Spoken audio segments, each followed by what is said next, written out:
In this video, I'm going to show you a backswing stretch that works. So a simple move that you can do with only a golf club that will help you get more turn, more rotation, and hopefully a little bit more height in your backswing as well. This is really quick and easy to do. You can do it in the range as I'm standing here. I'm Natalie, thanks for joining me. So let's get started. So one of the biggest restrictors in order to get some more turn and more rotation in the backswing for a lot of amateur golfers is lack of rotation through the rib cage, but also loads of stiffness through the shoulder and through the lats here.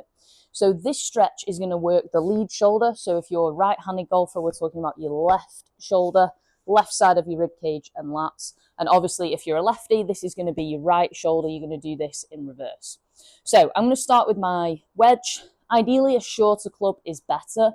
By all means, try it with longer clubs as well. See what that feels like. I personally prefer the shorter club, so I'm using a wedge.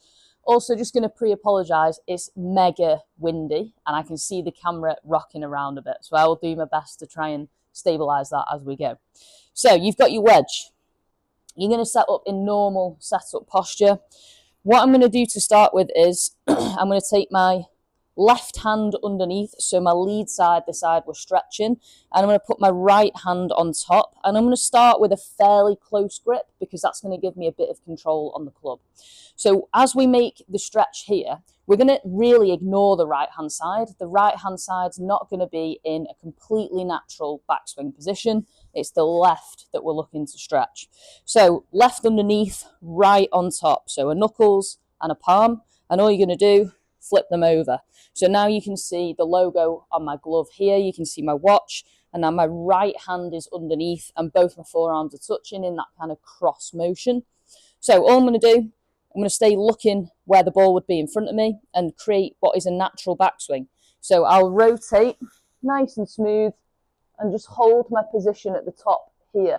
So as I said, this right arm here, my right elbow, isn't in the most natural position. But what I am getting is this big stretch through this lead shoulder here, my left shoulder, and also running through the lats and the left-hand side of my rib cage as I'm in the top of my backswing position.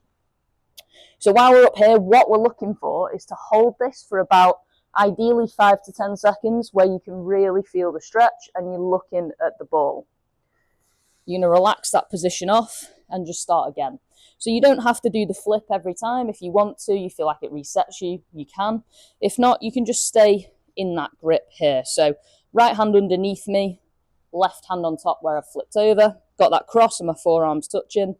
Make that natural, smooth backswing position. Let your hips rotate as they would do. Try and get this lead arm nice and straight. So we don't want this bending out here. That kind of defeats the object of the stretch. We're looking to lengthen this line, push this away from the body, so we're getting some stretch and some work here, and obviously using the rib cage as well. So holding that stretch 5 to 10 seconds, and then just relax it off. As you practice, what would be ideal is to try and breathe naturally through that stretch position. I know it's not very easy because it feels like there's a little bit of tension.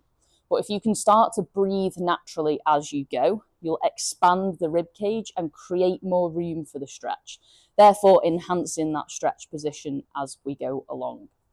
A couple of things to try and look out for, as I mentioned. When we're in this start position here, we want to make sure we've got a good solid posture. You look at the ball the whole time.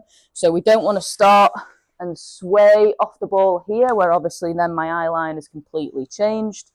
We're not looking to lift up through the spinal angle, even if it means that you have that nice straight lead arm. That's not what we want. We've got to be maintaining our angles and our side bend to get that stretch position here.